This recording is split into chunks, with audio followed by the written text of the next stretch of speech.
Hello dear students, आप सब कैसे हैं। कोरोना काल के इस कठिन समय में मैं उम्मीद करता हूं कि सोशल डिस्टेंसिंग का पालन करते हुए आप सब अच्छी प्रकार पढ़ाई कर रहे होंगे। आज कक्षा 12 जीव विज्ञान एनसीईआरटी के अध्याय 12 जैव प्रौद्योगिकी एवं उसके उपयोग का तीसरा भाग और अंतिम भाग, जिसका टॉपिक है परजीवी जंतु 12.3 और 12.4 नैतिक मुद्दे या एथिकल इश्यूज के बारे में चर्चा करने चल रहे हैं। इस पृथ्वी पर सबसे बुद्धिमान प्राणी मनुष्य है। जैसे जैसे विज्ञान और तकनीक का विकास होता गया, मनुष्यों ने अपने हित के लिए पूरी प्रकृति का प्रयोग किया, यहाँ तक कि जंतुओं को भी नहीं छोड़ा। दूसरे जंतुओं से जो उससे लाभदायक चीज़ें प्राप्त हो सकती हैं, दूध है, मांस है, ऊन है या न्यूट्रिटिव चीज़ें हैं, पोषक पदार्थ हैं, वो जो भी चीज़ें हमको मिल सकती हैं, उन सब का प्रयोग विज्ञान और तकनीक की मदद से अधिकाधिक मनुष्यों ने किया। और इस काम में सबसे ज़्यादा मदद किया बायोटेक्नोलॉजी ने, जेनेटिक इंजीनियरिंग ने। वैज्ञानिकों ने ऐसे जंतु बनाए जो उनके परंपरागत गुणों से अलग जंतु तैयार किए, उनमें वांछित जीन डालकर।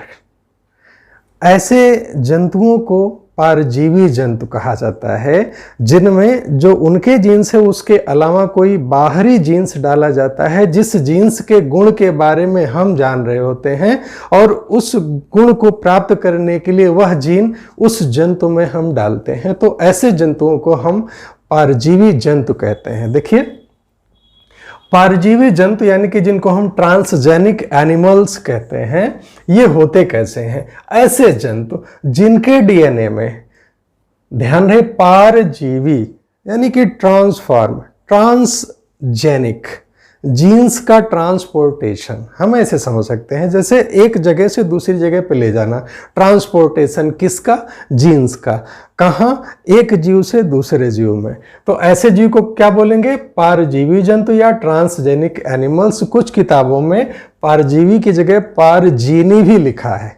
तो ऐसे जंतु जिनके डीएनए में परिचालन द्वारा, यानी कि एक जंतु से लिया और दूसरे में ट्रांसफर कर दिया, एक अतिरिक्त यानी कि बाहरी जीन, जो जीव में जीन है वो तो है ही है, उसके अलावा एक बाहरी जीन व्यवस्थित होता है, उसमें डाला जाता है। और यह भी देखा जाता है कि उस लक्षणों का विकास वो करे जिस लक्षण का जीन हम उसमें डाल रहे हैं, जो अपना लक्षण व्यक्त करता है।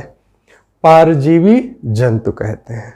ठीक, अब ऐसे कितने जंतु तैयार हुए हैं, कैसे कैसे हैं? जैसे कि परजीवी चूहे, परजीवी खरगोश, परजीवी सुअर, भेड़, गाय व मछलियां आदि। ये सैल्मन फेमस है पूरे वर्ल्ड में। इसको भी ट्रांसजेनिक फिश बनाया गया, सैल्मन बनाया गया, जो आकार में ज़्यादा बड़ी और बेहतर मिली है। तो बेहतर चीज़ों को प्राप्त करने के लिए हम ट्रांसजेनिक एनिमल्स बनाते हैं। तो इनका उपयोग कैसे कैसे होता है, इसमें भी एक बात ध्यान देने वाली चीज़ है कि इन सब में सबसे अधिक ट्रांसजेनिक एनिमल ये चूहे होते हैं, माइस। ध्यान रहे कि माउस का प्लूरल होता है माइस। ये है 95%। सभी ट्रांसजेनिक एनिमल्स में, सभी परजीवी जंतुओं में सबसे ज़्यादा 95% ये चूहे हैं। तो इनका प्रयोग कहाँ और कैसे किया जाता है, स्टेप बाय हम लोग जैसे एनसीईआरटी में दिया गया है उसी के अनुसार आगे बढ़ेंगे और चीज़ों को समझेंगे। सबसे पहली बात आती है सामान्य शरीर क्रिया व विकास। हम किसी भी एक्सपेरिमेंट के लिए सीधे मनुष्य को नहीं ले सकते, क्योंकि खतरा है। और अगर वह खतरे के कारण अगर मनुष्य की मृत्यु होती है, तो अगर भारत देश में ऐसा हो रहा तो दफ़ा 302 लग जाएगी, तो लेने के देने पड़ जाएंगे। तो हम मनुष्य को नहीं मार सकते, एक्सपेरिमेंट नहीं कर सकते, क्यों? रिस्क नहीं ले सकते।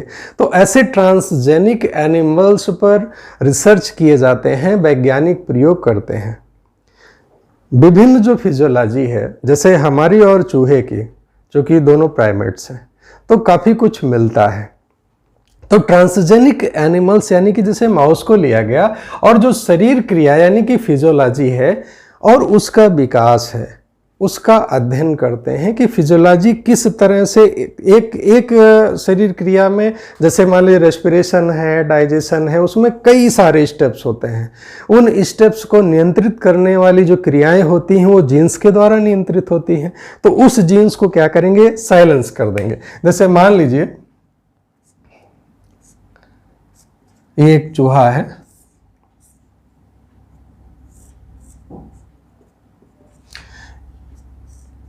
इसमें क्या करेंगे, जिस जीन्स के असर को देखना है उस जीन्स को साइलेंस कर देंगे।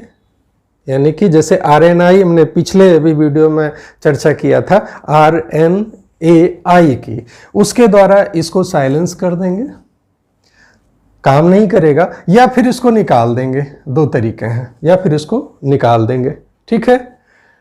तो इस तरह से सामान्य शरीर क्रिया और विकास का अध्ययन हम ट्रांसजेनिक एनिमल्स पे करते हैं।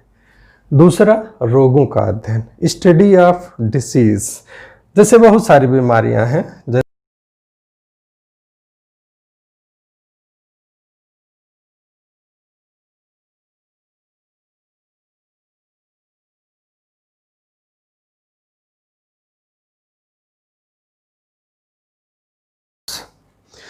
जैसे इन बीमारियों के बारे में अध्ययन करना है। हम जानते हैं कि बहुत सी बीमारियों का कारण जो होता है वो जीन्स होता है।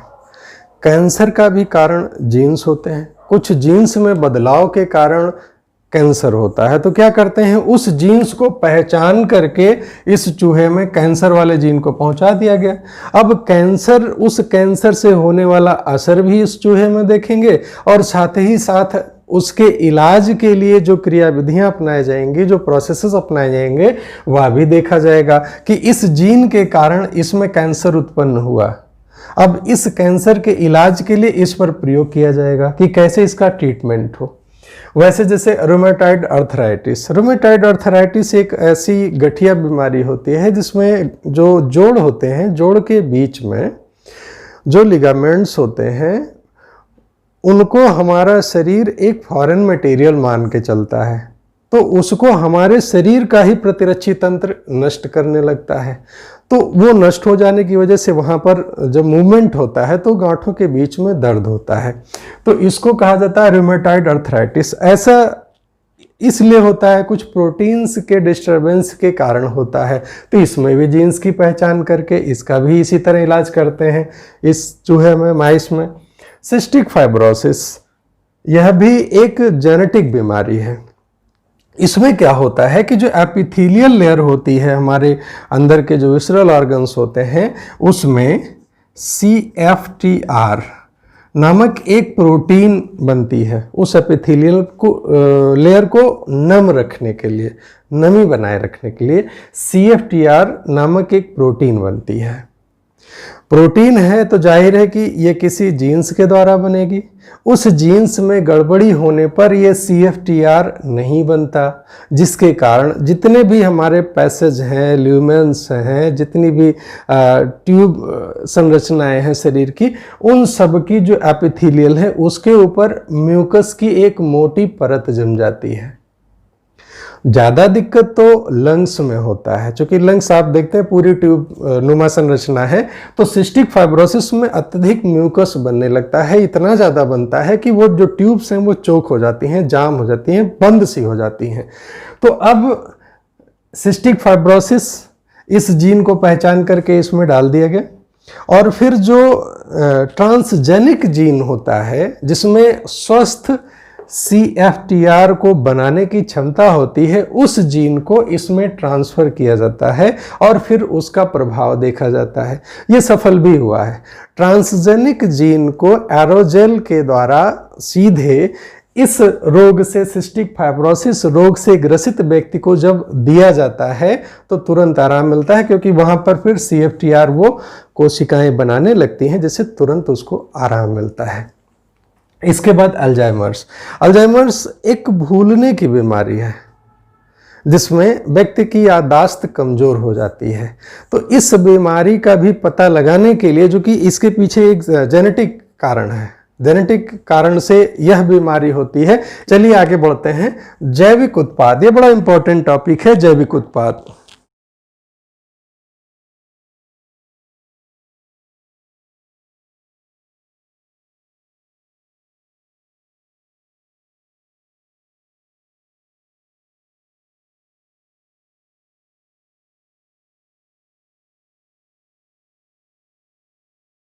एक बीमारी होती है एम्फाइसीमा। एम्फाइसीमा एक लंग से संबंधित बीमारी होती है।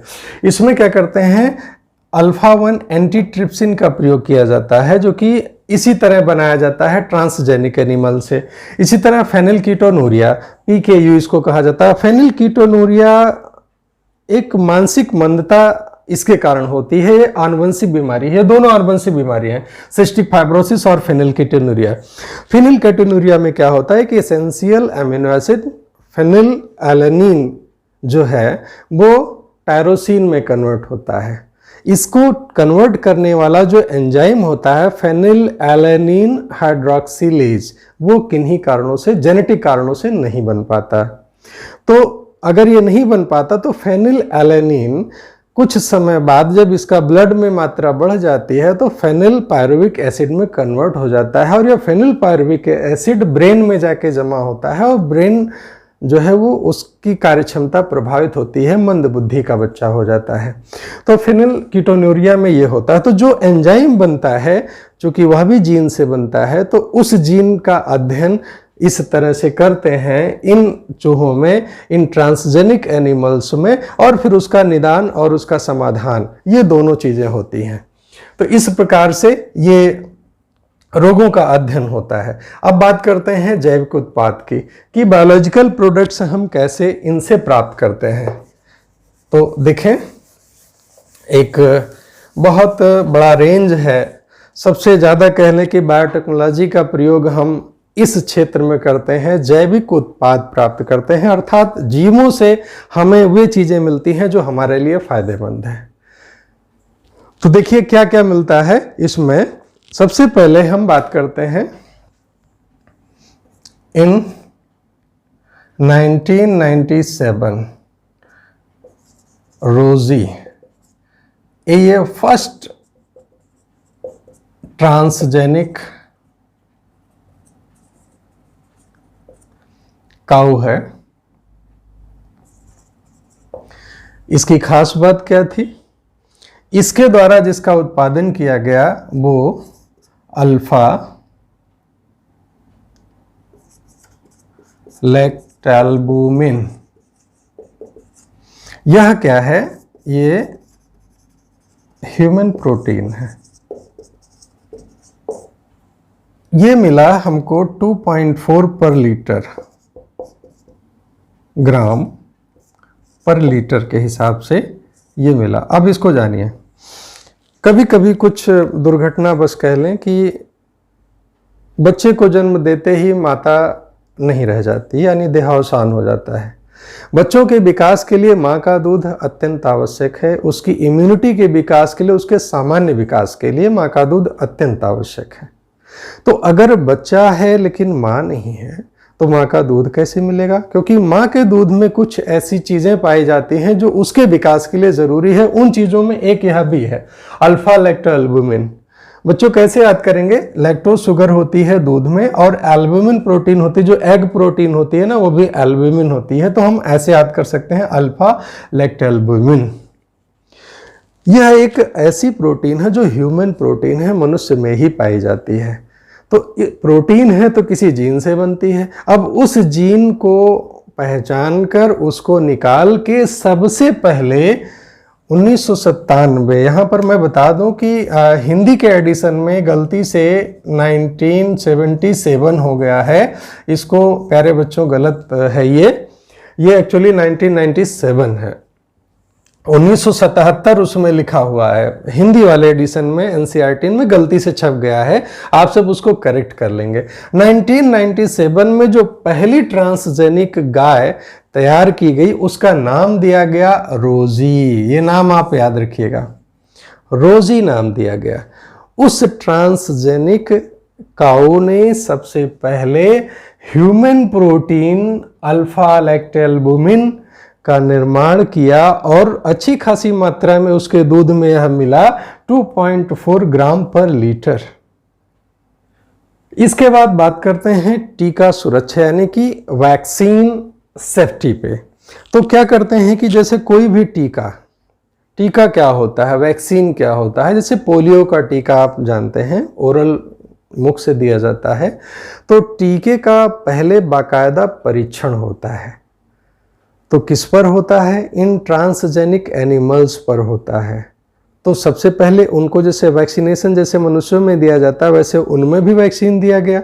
इसके बाद उनमें ओरिजिनल पोलियो के वायरस को इंजेक्ट किया गया और उसका प्रभाव देखा गया।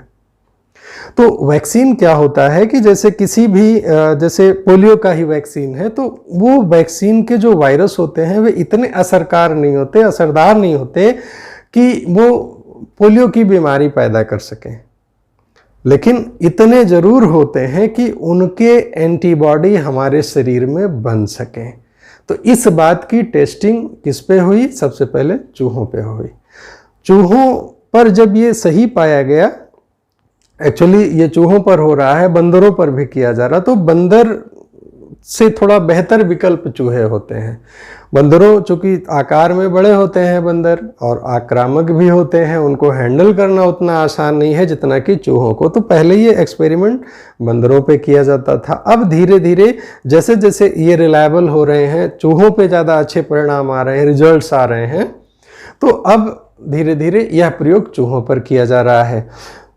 इनको बंदरों को हटाकर चूहों पर यह प्रयोग किया जाता है। तो जब वहां पर सब कुछ सारे परीक्षण सही पाए जाते हैं, कहीं कोई समस्या नहीं आती, एलर्जी नहीं आती, कोई साइड इफेक्ट्स नहीं आते, यहाँ तक कि उनका जो प्रतिरक्षा प्रणाली है उसको एकदम डाउन कर देते हैं चूहों का, जिसको इसके बाद वैक्सीन को इंजेक्ट करते हैं, तब देखते हैं किसी तरह का रिएक्शन तो नहीं है, किसी दूसरे अंग पर तो प्रभाव नहीं है। इन सारे परीक्षणों को बहुत बड़े पैमाने पर करने के बाद तब उसको मनुष्यों के लिए मार्केट में लाया जाता है, तब मनुष्यों पर उसका प्रयोग किया जाता है। इसके बाद रासायनिक सुरक्षा परीक्षण, केमिकल सेफ्टी टेस्टिंग। हमारे आपके दैनिक जीवन में बहुत सारे केमिकल्स का प्रयोग नित्य रोज किया जाता है।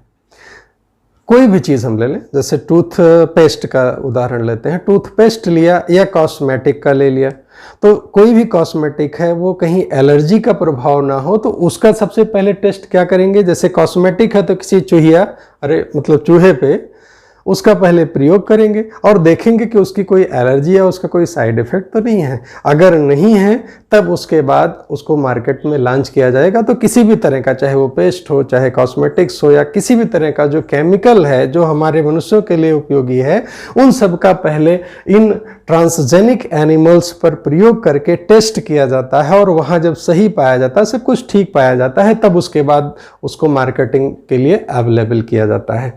तो अब ये बात हो गई ट्रांसजेनिक एनिमल्स की। अब बात करते हैं नैतिक मुद्दे की, एथिकल इश्यूज की। इन सारी चीज़ों को देखा जाए तो मनुष्य अपने उपयोग के लिए, अपने फायदे के लिए जंतुओं का दुरुपयोग तो नहीं कर रहा।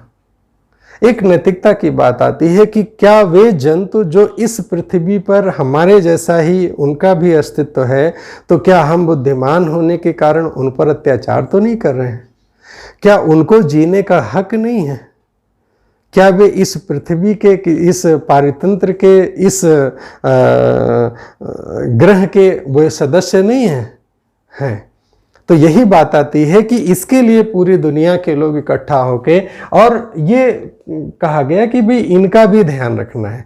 तो इसको ध्यान रखने के लिए हमारे भारत में एक संस्था का निर्माण किया गया जिसका नाम है GEAC। इसका जो फुल फॉर्म है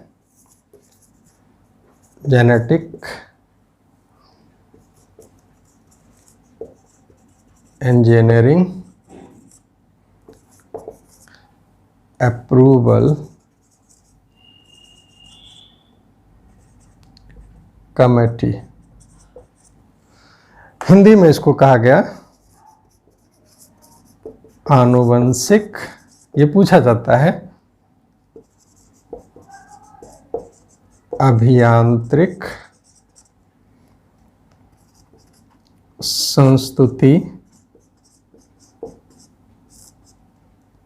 समिति। हमारे देश में यह जो संस्था है जेनेटिक इंजीनियरिंग के इस तरह के बायोटेक्नोलॉजी के प्रयोग का हर तरह से रेगुलेशन नियमन करती है।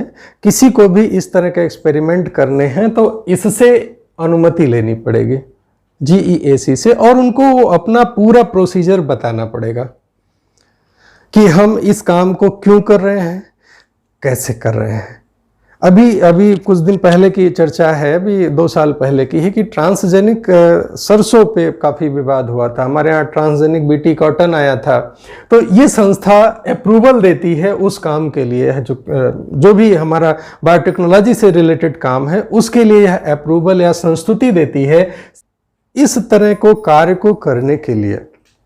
जैसे मान लीजिए कोई भी संस्था या व्यक्ति कोई काम करता है, उसको कुछ ऐसी नई चीज मिलती है जो उपयोगी है, तो अपने उस ज्ञान का वह पेटेंट कराता है। पेटेंट यानी एकस्व। ये क्या होता है? देखिए, पेटेंट या एकस्व एक अधिकार है, एक राइट है जो किसी व्यक्ति या संस्था को किसी बिल्कुल नई सेवा, कोई नया काम जो अभी तक ना हुआ, बिल्कुल नई सेवा, तकनीकी कोई ऐसी टेक्नोलॉजी जो अभी तक प्रचलन में नहीं है लेकिन नई आई है और बेहतर है, प्रक्रिया, प्रोसेस, उत्पाद या डिज़ाइन के लिए प्रदान किया जाता है।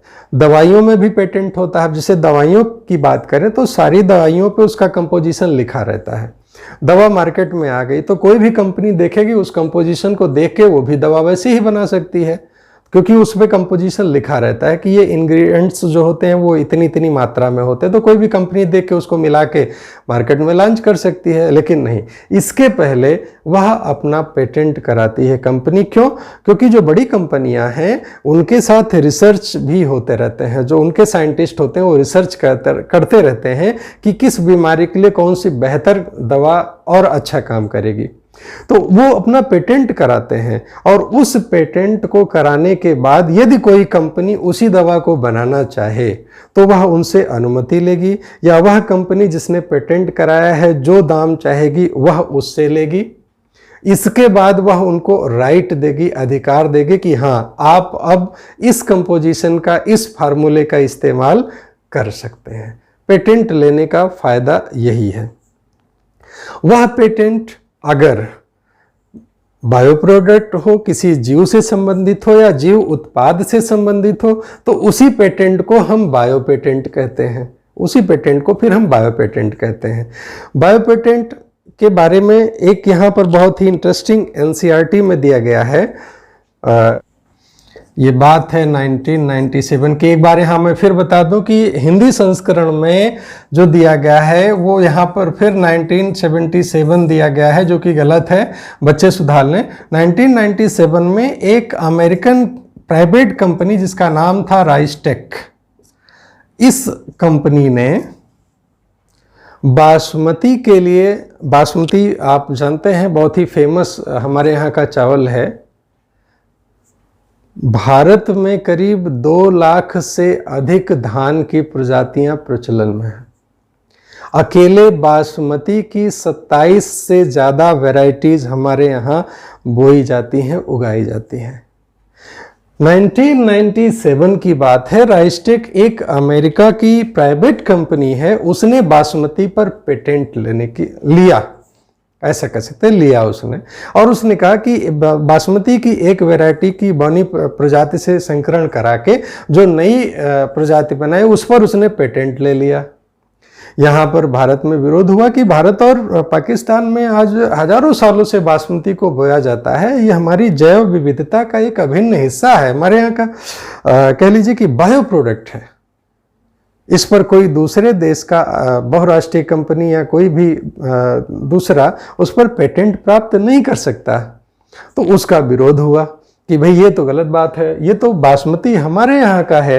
तो सन 2000 में तत्कालीन भारत सरकार ने इस पर विरोध दर्ज कराया और 2002 में राइस टेको बासमती जो नाम से जो पेटेंट लिया था उसको वापस होना पड़ा। आपको बता दें वो टेस्ट मती करके अब वो चावल बेचते हैं जो कि दूसरे नाम से है, लेकिन अब ये बासमती के नाम से नहीं है। तो बच्चों यहाँ सन का भी ध्यान रखना कि ये बात 1997 की है। 1977 हो ही नहीं सकता क्योंकि इस कंपनी आई ही अस्तित्व में 1990 में है। 1990 में ये आई ही है और करीब 250 कर्मचारी इसके काम करते हैं। तो ये चीज़ है।